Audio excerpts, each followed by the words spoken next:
We're in the midst of a series of lectures that will last for this entire calendar year. Glen Rose, Collision of Two Worldviews. Introduction.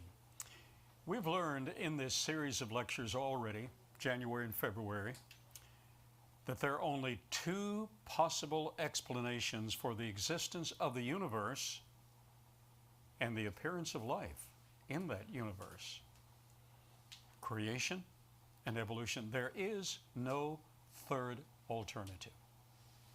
No one, no scholar, no theologian, no child, no adult, no sage can think of any other possibility. Let's let one of the world's leading evolutionary scholars spell it out for us. We've quoted academic evolutionist D.J. Fujiyama. Quote, "Creation and evolution, between them, exhaust the possible explanation for the origin of living things. Organisms either appeared on the earth fully developed from pre-existing, or they did not. If they did not, they must have developed from pre-existing species by some process of modification that we call evolution. If they did appear in a fully developed state, they must have indeed have been created by some omnipotent intelligence." That tells the story. We also quoted evolutionary spokesman Dr. Louis Jacobs of SMU. I've lectured in his class. Past president of the Society of Vertebrate Paleontology, who wrote, "Co-occurrence of men and dinosaurs. Such an association would dispel an earth with vast antiquity. The entire history of creation, including the day of rest, could be accommodated in the 7 biblical days of the Genesis myth." He calls it a myth so far. But if that could be demonstrated, evolution would be vanquished. If human footprints among dinosaur tracks could be documented as authentic to the satisfaction of the unbiased observer, the implications are enormous. Professor D.H. Milne of the Evergreen State College, Olympia, Washington, and Professor Stephen D. Schaefersman of the Department of Geology, Rice University, Houston, Texas, admitted in print that such an occurrence, if verified, would seriously disrupt conventional interpretations of biological and geological history and would support the doctrines of creationism and catastrophism. He still calls them doctrines, but let's see if it's beyond the state of doctrines to the state of accepted bona fide evidence. Professor A.E. Wilder Smith carried the implications even further.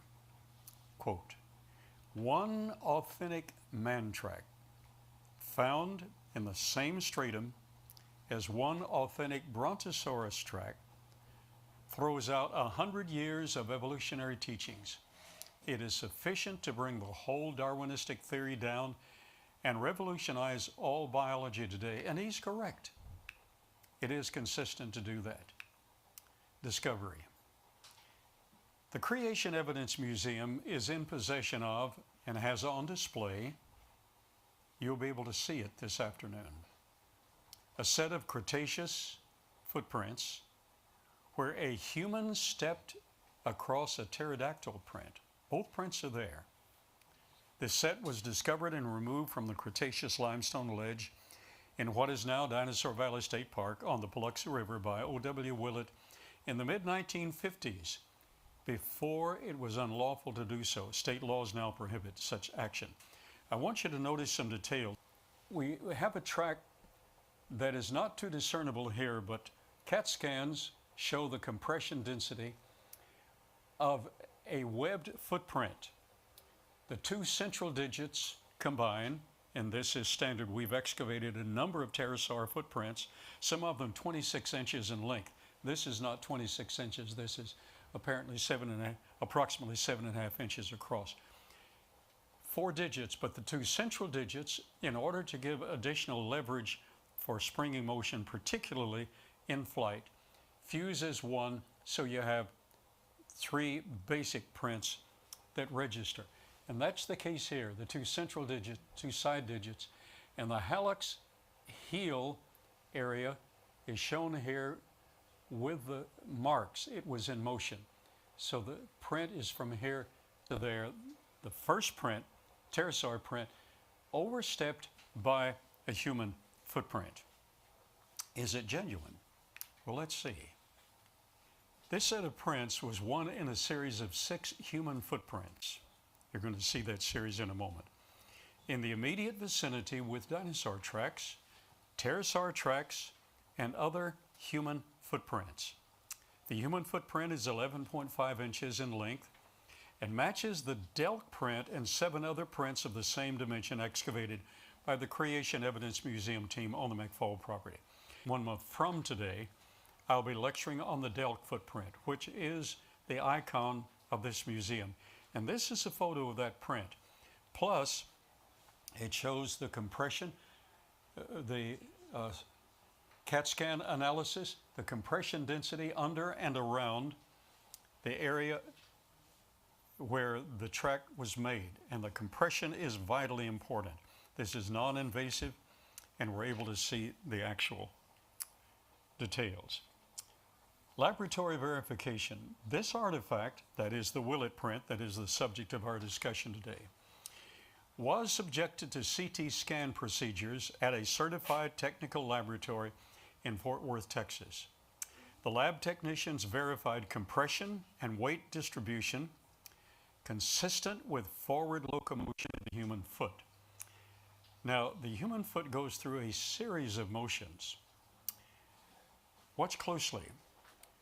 We place the weight on the lateral outside of the foot.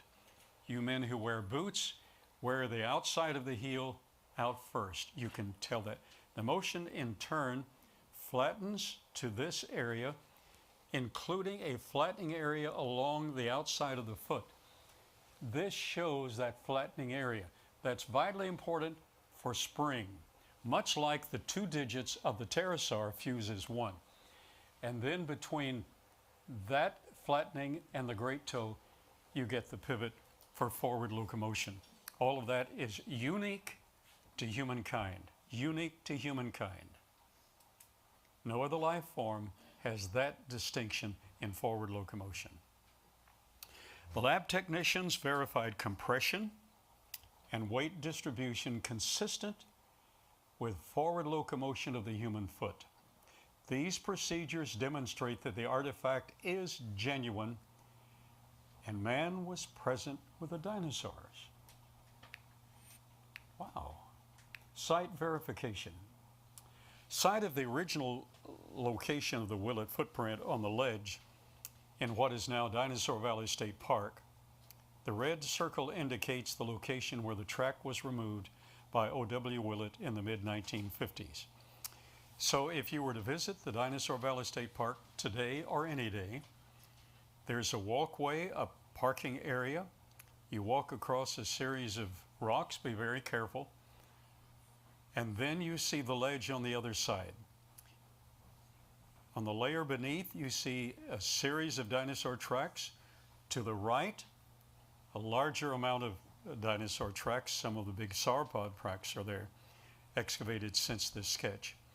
Then you see the upper ledge with a number of dinosaur tracks, and the oval, red oval, indicates the area where this track was removed. Here we have a photo from the mid-1950s of this trail of footprints, and the lady is pointing to one of the tracks which has, watch closely, one of the tracks which has a nodule. You getting all of this? These are details that are vitally important. There's a natural nodule there. We have a track prior to that, so this shows that track in the series in place. This is where the Willett track was removed before it was against the law to do so. It is now against the law to do so. This is incredibly important. So this verifies the track in place the track that's here. Now, we see the same photo, and to the right, we see the photo of the nodule. This is that nodule. This is where the track was removed, and you see the deeper area that matches specifically the contour of the Willett track that you're going to see this afternoon. This photo was made by David Lyons, Associate David Lyons, in 2008. Here we have the continuation of the trail. Now I want you to notice that even 75 years after the tracks were discovered, two of the toes, the great and second toe, are still visible after 75 years of wear. So there's more.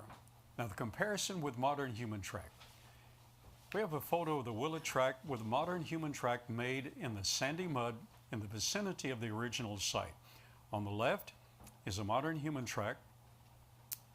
On the right is the photo of the Willett print. Notice the distinct similarities in both tracks. Now I want you to notice on the left, just sandy mud, the toes that are more deeply impressed make a more distinctive signal. That's the great toe and the second toe. The second toe is the most sensitive of all the toes. Anatomists verify that the second toe feeds more information neurologically to the brain than any other toe. It's the one you stub in the middle of the night when you get up and walk around the house in the semi-darkness. But here we have the two recording, and this is a modern track. That's a human footprint on the left, there's no question. But only two of the toes recorded with distinction. So on the right, we have the Willett track. Now watch. Site examination. Photo of the hole where Willett track was removed. Traces of additional footprints in the series can still be seen after 75 years of weathering. That's ahead of the track. We have the right print, and if you'll notice closely, the Willett track is a right. This shadow area is the deeper area where the Willett track was removed. And when you see it, that is the contour of the track. It's angled slightly here. So the next track that you see is a left print up here, and you have the great and the second toe still visible. And the stride is longer than our stride, and we would expect that to be the case. So here we have the hole where the track was removed. Here's a virtual replacement of the track. Modern documentary techniques permit the viewer to see the track in its original position on the park ledge. Highlights show the Willett track in place and a succeeding eroded print. Notice the track beyond it. Here's where the Willett track was removed. The track beyond it is a left print, and the great toe and the second toe are all that remain, but the contour of the foot still remains. Conclusion. This ongoing series of studies and lectures on Glen collision of two worldviews is gratifying because of the genuine evidence being presented. It is becoming obvious that genuine fossil human footprints were actually found in the original Cretaceous limestone layers. CEM actually has the original fossil footprints, a number of them, the originals, on display as evidence. That the evolutionary community will embrace this evidence, as I originally thought the case would be when I entered this scenario in the early 1970s. To suggest that the evolutionary community will embrace this evidence would be wishful thinking. Might as well face the facts. Because an evolutionary position, I used to hold an evolutionary position. An evolutionary position is usually adopted as a matter of the heart, not on evidence-based consideration of the mind. Because the heart does not want to give an account to a creator. And subliminally, we reject the evidence and look for any explanation that might seem to be plausible to explain it by naturalistic means, because naturalism has a natural appeal to the natural man. We do not want to give an account to a creator until we know him personally, and then we're glad to, because he is not that impinging God of destruction. He's the God of absolute compassion, and he proved it at Calvary. However, this evidence will encourage objective observers who are looking for the truth.